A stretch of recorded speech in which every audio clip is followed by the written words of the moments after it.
Imagine winning a war that reshaped the world, commanding armies that adored you, holding power so absolute that history itself was holding its breath, and then choosing deliberately to walk away from it.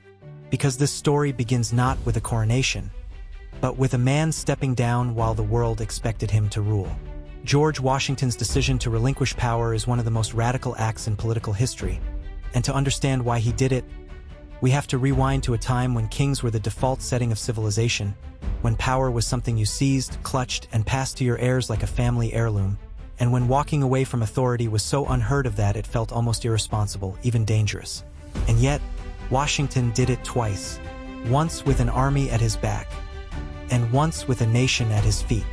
And both times, the shockwaves echoed across oceans, into palaces, and through centuries. It begins with a tall, quiet Virginian who never set out to be a revolutionary icon, but became one anyway, shaped by ambition, restraint, pride, insecurity, and a fierce sense of honor that bordered on obsession. Born into the rigid class structure of colonial Virginia, Washington grew up in a world where status mattered, reputation mattered, and being seen as a gentleman mattered almost as much as oxygen. And from an early age, he wanted recognition, not fame for fame's sake, but legitimacy, respect, and a place among the elite. That's why the teenage Washington practiced handwriting like it was a competitive sport, copied rules of etiquette by hand, and learned that in his society, dignity and self-control were the ultimate currencies. Lessons that would later define his most famous decision. When the American Revolution exploded into existence, it was less a unified uprising and more a chaotic brawl between ideals and reality. And Washington, appointed commander of the Continental Army in 1775, was not the most brilliant strategist in the room, not the most experienced general, and definitely not the best funded. But he was something rarer. He looked the part, carried himself like authority incarnate, and understood that wars are fought as much in perception as on battlefields. From the very beginning, Washington knew the army didn't just need to win battles. It needed to represent something new, something different from the crowned tyrants of Europe. Which is why, even as his troops froze at Valley Forge, starved, mutinied, and watched friends die from disease more often than from British bullets, Washington resisted the temptation to rule through fear, because he had seen what unchecked power did to men, and he had no intention of becoming the very thing the revolution claimed to oppose. The war dragged on for 8 brutal years, filled with mistakes, retreats, narrow escapes, and moments where defeat felt inevitable.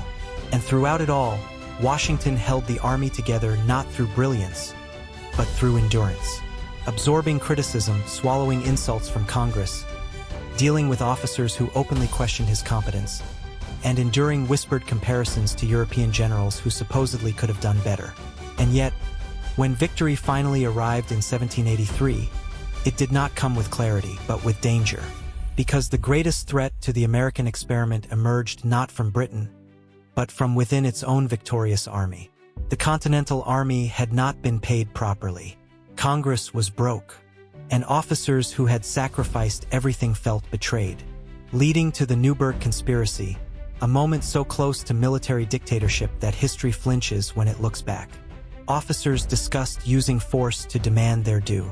Some even suggested that Washington should seize power, become king, or at the very least, strongman-in-chief. Because after all, who else could hold the fragile nation together? This was Washington's moment of maximum temptation. The moment where history usually takes a dark turn. Because men in his position rarely refuse power, especially when it is offered wrapped in necessity and applause. But Washington did something extraordinary. He killed the idea with words, not threats, delivering a speech so devastating in its restraint that hardened officers reportedly wept. And then, in a small gesture that carried enormous symbolic weight, he put on his spectacles and admitted he had grown gray and nearly blind in service to his country, reminding them that the revolution was never meant to replace one tyrant with another, and that the army must submit to civilian authority, no matter how flawed, because the alternative was the death of everything they had fought for. That moment alone could have secured Washington's legacy. But what followed was even more shocking, because after the Treaty of Paris formally ended the war, Washington resigned his commission and went home. not in disgrace, not under pressure, but voluntarily, laying his power at the feet of Congress like a mic drop heard around the world. King George III reportedly remarked that if Washington truly gave up power, he would be the greatest man in the world. And European observers watched in disbelief as the victorious general did what Roman legends were made of.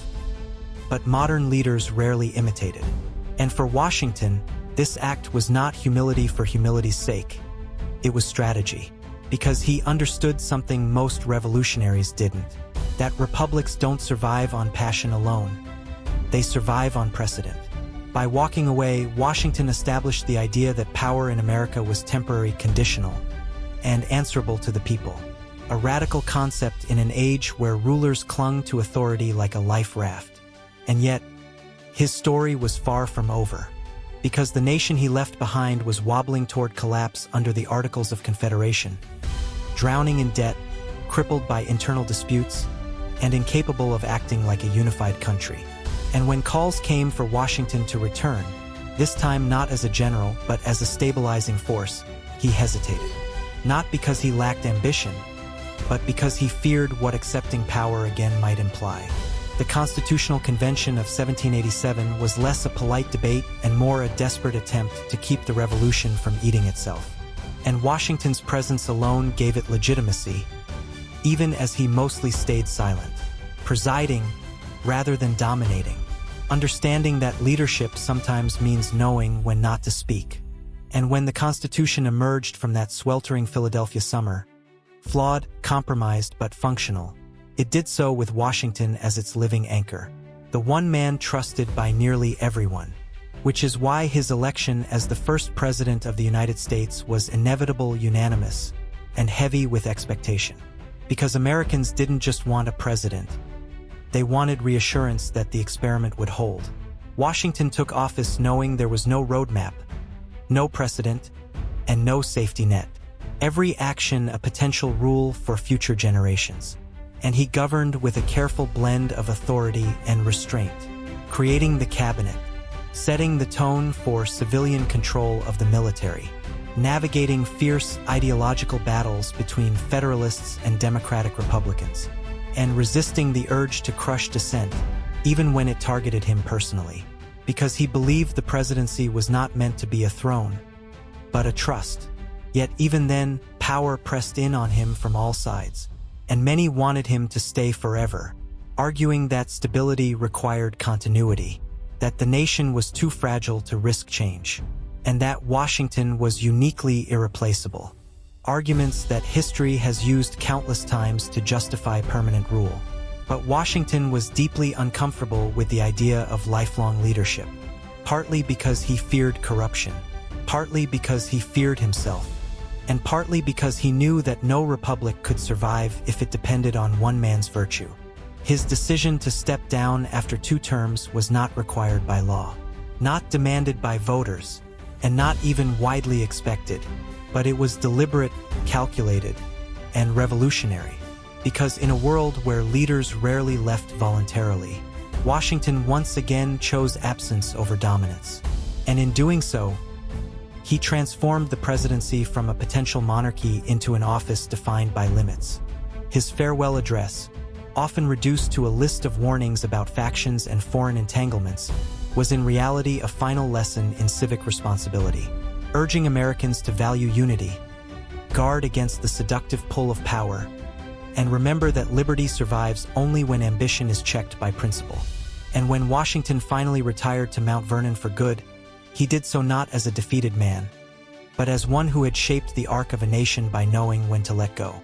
The significance of his choice cannot be overstated, because had Washington seized power or even clung to it a little longer, the American Republic might have slid quietly into dictatorship, justified by crisis and applauded by fear, and history would have shrugged and said, "Of course it did, because that's what always happens."